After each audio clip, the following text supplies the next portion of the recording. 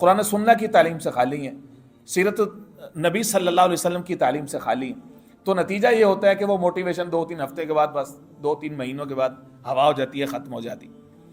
اب قرآن مجید کے اندر رب العزت نے اپنے محبوب نبی کریم صلی اللہ علیہ وسلم کو مختلف انداز میں خود سے موٹیویٹ فرمایا، جس کی سب سے بڑی مثال سورۃ الضحیٰ ہے، الم یجد کا یتیما فآویٰ، سب سے بڑی مثال سورہ الم نشرہ ووضعنا عنک وزرک، سب سے بڑی مثال جو ہے وہ سورہ کہف دیکھیے، اس کے اندر موجود ہے، بالکل ابتدائی والی آیات۔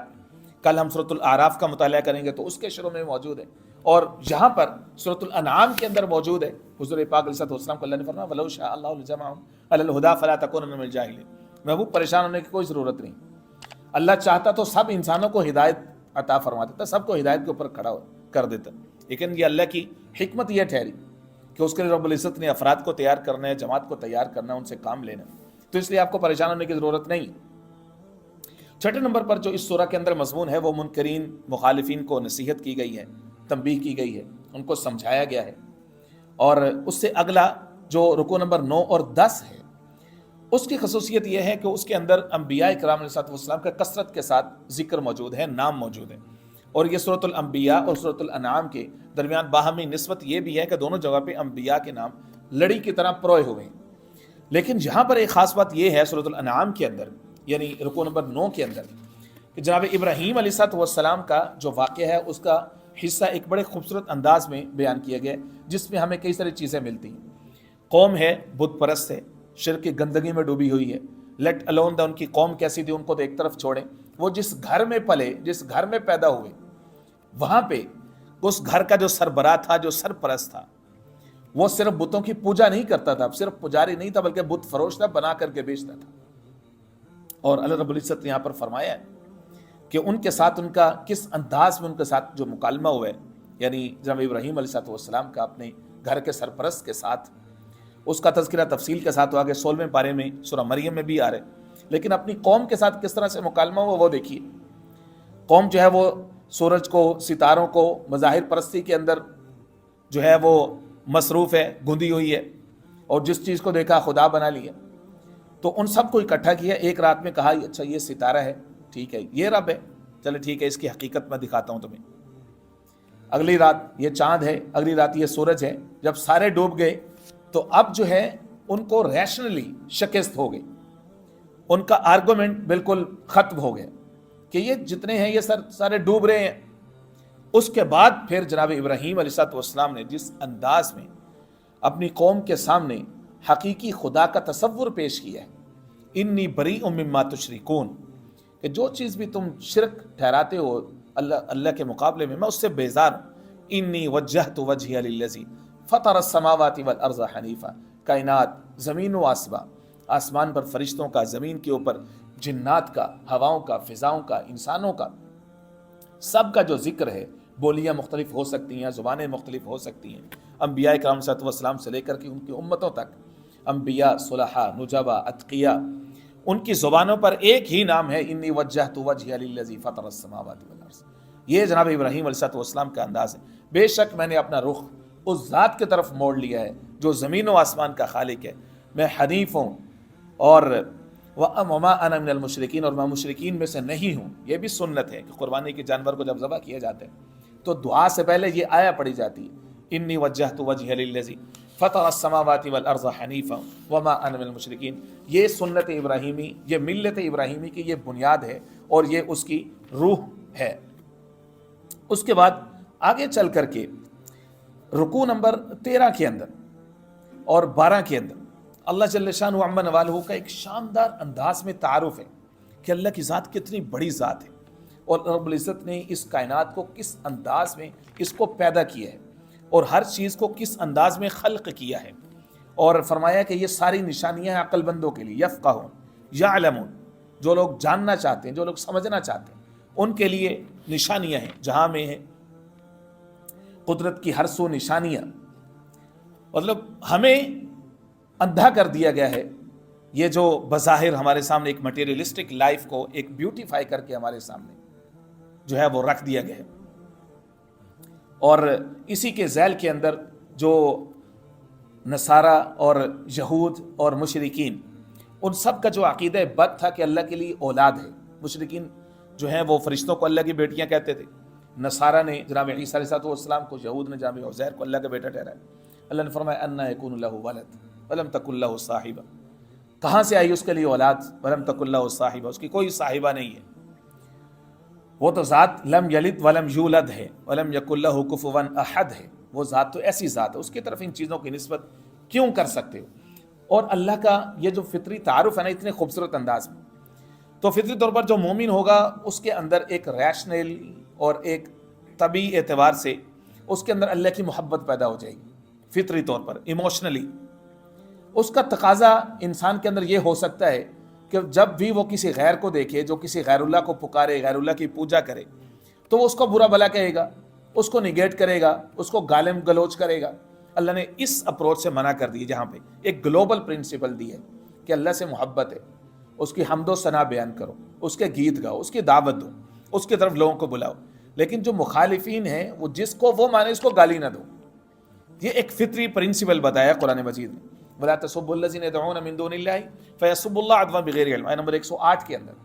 کہ تم ان کے خداؤں کو گالیاں دو گے، ان کے جھوٹے خداؤں کو، تو بدلے میں وہ تمہارے سچے خداؤں کو گالیاں دیں۔ اس لیے اگر تم نے ان سے بات کرنی ہے تو پوری حکمت کے ساتھ بات کرنی، اور اصل میں دعوت وہی ہوتی ہے جو حکمت کے ساتھ ہو، اصل میں تبلیغ وہی ہوتی ہے جو بصیرت کے ساتھ ہوتی ہے، جس کا رب العزت نے قرآن مجید میں اپنے محبوب نبی کریم علیہ السلام کو حکم دیا، قل ھذی سبیلی ادعو الی اللہ علی بصیرۃ انا ومن اتبعنی، پھر فرمایا ادعو الی سبیل ربک بالحکمۃ والموعظہ۔ تو اس لیے جو دعوت کا کام ہے اس کو بڑی ہی حکمت کے ساتھ جو ہے وہ ادا کرنا ہوتا ہے۔ آیہ نمبر 141 ہے اور رکوع نمبر 17 ہے، اس کے اندر اللہ رب العزت نے عشر کا حکم دیا ہے، یعنی جو زکوٰۃ ہوتی ہے اس کے دو حصے ہوتے ہیں۔ عشر کہتے ہیں جو زمین میں سے جو زکوٰۃ دی جاتی ہے اس کو کہتے ہیں عشر، یعنی 1/10، 10واں حصہ۔ اللہ نے فرمایا وَآتُوا حَقَّ یوم حصادہ، جس دن تم اپنی کھیتیوں کو کاٹو اس دن تم اللہ کا حق جو ہے وہ دے دو، اس کو کہتے ہیں عشر۔ اس کے اندر دو صورتیں ہوتی ہیں، پہلا یہ ہے کہ جو زمین ہے وہ آپ کی ملکیت میں ہے لیکن وہ بیرن ہے، کچھ اگا نہیں رہے اس کے اوپر، تو ظاہر ہے کہ اس کے اوپر زکوٰۃ نہیں ہے۔ دوسرا یہ ہے کہ اگر آپ اس کے اوپر کچھ بھی اگا رہے ہو تو اب پھر اس میں دو صورتیں ہیں۔ نمبر ایک یہ ہے کہ وہ اریگیٹڈ، یعنی اس کو جو آپ پانی دے رہے ہیں اریگیٹڈ تھرو رینز ہیں، یعنی بارانی زمین ہے، بارشیں ہوں گی تو وہ فصل اگے گی ورنہ نہیں ہوگی، اس پر فل عشر ہے، یعنی 1/10۔ 100 من نکلا ہے تو 10 من فقراء مساکین، وہ جو زکوٰۃ کے مصارف ہیں، دے دیجیے۔ لیکن اگر آپ نے اس کا ٹیکس پے کیا ہے، یعنی تھرو کینال آئی ہے، پانی کی باریاں جیسے ہوتی ہیں، ٹیکس پے ہوتا ہے، تو ہاف عشر ہے، یعنی 100 من ہے تو اس کا 20واں حصہ کہہ لیجئے 5 من۔ اس طرح سے فرمایا کہ یہ اللہ کی طرف سے حکم ہے۔ سیکنڈ لاسٹ جو رکوع ہے اس کی اہمیت یہ ہے، یعنی جو رکوع نمبر 19 ہے، کہ اس کے اندر احکام عشرہ ہیں، یعنی 10 ایسے احکام، 10 کمانڈمنٹس جو سابقہ شریعتوں اور ادیان کے اندر ہمیشہ سے کامن رہے ہیں، یعنی وہ توراہ کے اندر، انجیل کے اندر، سب جگہ پہ آپ کو مل جائیں گے 10 احکام۔ صرف میں ان کے نام آپ کے سامنے رکھ دیتا ہوں۔ نمبر 1 فرمایا اللہ تشرکوا بہ شیئا، شرک سے باز رہو۔ نمبر 2 والدین کے ساتھ حسن سلوک کرو۔ نمبر 3 اپنی اولاد کو فقر و فاقہ کے ڈر سے قتل نہ کرو۔ نمبر 4 جو بھی انڈیسنٹ اور ایول ایکٹس ہیں، گناہ کے کام ہیں، فحاشی ہے، ان کاموں سے بچو۔ اور نمبر 5 فرمایا کہ معصوم جان کو قتل نہ کرو۔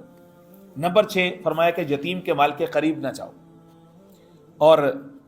نمبر 7 فرمایا کہ جب تم ماپ تول کرتے ہو، کوئی چیز وزن کر کے دیتے ہو یا پیمائش کر کے دیتے ہو، تو انصاف کا معاملہ کرو، ظلم و زیادتی نہ کرو۔ اور نمبر 8 فرمایا کہ جب بھی تم بات کرو تو انصاف کی بات کرو۔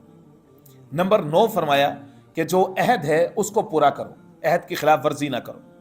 اور نمبر 10 یہ ہے کہ جو صراط مستقیم ہے، اللہ اور اس کے رسول کا راستہ ہے، اس کے اوپر چلتے رہو،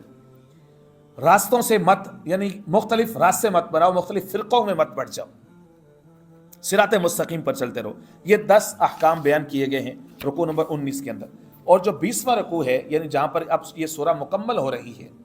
آیہ نمبر 162 اور 63، یہ اپنے مضمون کے اعتبار سے نہایت شاندار ہے۔ یعنی یہ سمجھ لیجیے کہ یہ ملت ابراہیمی، شریعت ابراہیمی اور شریعت محمدی علیہ السلام کا خلاصہ اور اس کی روح ہے۔ یہ آیات ہر ایک کے سینے کے اندر موجود ہونی چاہیے، ہر مومن کے سینے میں۔